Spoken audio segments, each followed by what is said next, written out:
Max weber की नौकरशाही की अवधारणा। अंग्रेजी का ब्यूरोक्रेसी शब्द फ्रांसीसी भाषा के शब्द ब्यूरो से बना है, जिसका तात्पर्य होता है मेज या डेस्क। फाइनर ने इसी कारण नौकरशाही को मेज प्रशासन भी कहा है। ब्यूरो का अर्थ होता है पद या पद स्थान। सामान्यतः नौकरशाही का अर्थ होता है अधिकारियों का शासन। अंग्रेजी के ब्यूरोक्रेसी शब्द का हिंदी अनुवाद कर्मचारी तंत्र, नौकरशाही, सेवक तंत्र या अधिकारी तंत्र के रूप में किया जाता है। यहाँ हम विभिन्न परिभाषाओं के आधार पर नौकरशाही को समझने की कोशिश करेंगे। ग्लैडन के अनुसार नौकरशाही अधिकारियों द्वारा शासन है।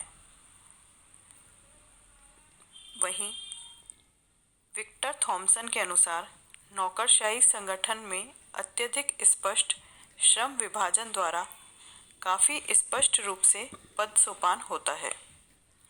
उपयुक्त परिभाषाएं अधिकांशतः नौकरशाही का संरचनात्मक रूप प्रस्तुत करती हैं। यहाँ कुछ परिभाषाएं इस प्रकार भी दी गई हैं जो उसके प्रकार्यात्मक पक्ष पर जोर देती हैं। जैसे पीटर ब्लाउ और मेयर लिखते हैं कि नौकरशाही संगठन में विशेषीकरण, सत्ता का पद सोपान, नियमों की व्यवस्था एवं अव्यक्तिकता नामक विशेषताएं पाई जाती हैं। नौकरशाही को समझने के लिए हम उसकी विशेषताओं को समझेंगे। नौकरशाही की विशेषताओं के आधार पर इसे और अधिक स्पष्ट रूप से समझा जा सकता है। पहला, प्रशासनिक नियम।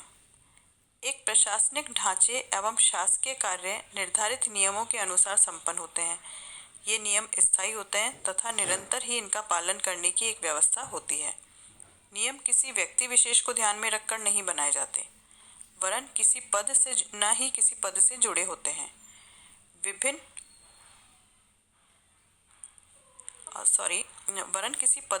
होते हैं। विभिन्न पदाधिकारियों के कार्य नियमों द्वारा परिभाषित एवं स्पष्ट रूप से विभाजित होते हैं। इस प्रशासनिक ढांचे को दूसरी इसकी विशेषताएं हैं साधन। अधिकारी तथा अन्य प्रशासनिक कर्मचारी अपने कार्यों के संपादन हेतु प्रयोग में लाए जाने वाले साधनों, स्रोतों के स्वयं मालिक नहीं होते।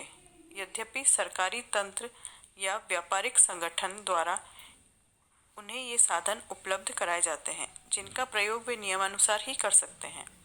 सरकारी कामकाज और व्यक्तिगत मामले, सरकारी राजस्व और व्यक्तिगत आय एक दूसरे से पूर्णतः अलग होते हैं। अगली विशेषता है स्पष्ट एवं निश्चित कार्य क्षेत्र। नौकरशाही के नियमों द्वारा विभिन्न पदाधिकारियों के कार्य, अधिकार एवं सत्ता का स्पष्ट विभाजन पाया जाता है। इसमें प्रत्येक पदाधिकारी के कर्तव्य पूर्ण निर्धारित और परिभाषित होते हैं। उनमें श्रम विभाजन होता है, जिससे कार्य को कुशलता और दक्षता के आधार पर संपन्न किया जाता है। भर्ती पद्धति। नौकरशाही में अधिकारियों एवं कर्मचारियों की भर्ती प्रतियोगी परीक्षाओं एवं साक्षात्कार आदि के द्वारा होती है, न किसी व्यक्ति विशेष की इच्छा या मनमानी से। नियुक्ति की प्रवृत्ति संविदात्मक होती है। अगला है संस्तरण।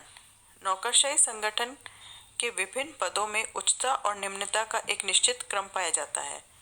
उच्च अधिकारी अपने नीचे के कर्मचारियों के कार्यों की देखरेख करते हैं और उन्हें आदेश देते हैं, और निम्न कर्मचारियों को भी अपने से उच्च अधिकारियों को शिकायत एवं अपील करने की छूट होती है। नौकरशाही में सभी पद परस्पर जुड़े हुए एवं संगठित होते हैं। लिखित दस्तावेज। नौकरशाही में दफ्तरों का कार्य लिखित दस्तावेजों द्वारा संचालित होता है। कागजों को सुरक्षित रखने के लिए फाइलों की व्यवस्था होती है और विभिन्न विषयों से संबंधित फाइलें भी अलग अलग होती हैं। प्रशिक्षण। चूंकि नौकरशाही का कार्य जटिल और विशेषीकृत होता है, अतः संबंधित कार्यों को सुचारू रूप से करने के लिए अधिकारियों को प्रशिक्षण दिया जाता है। पदों के पदाधिकार का अभाव। नौकरशाही में किसी भी पद पर किसी भी व्यक्ति का एकाधिकार नहीं होता, अतः आवश्यकता अनुसार अधिकारियों का स्थानांतरण भी किए जाते हैं। दक्षता से कार्य करने पर पदोन्नति एवं निर्धारण कार्यों एवं नियमों की अवहेलना करने पर पदोन्नति भी की जा सकती है। नौकरशाही में अधिकारियों की विशेष स्थिति होती है।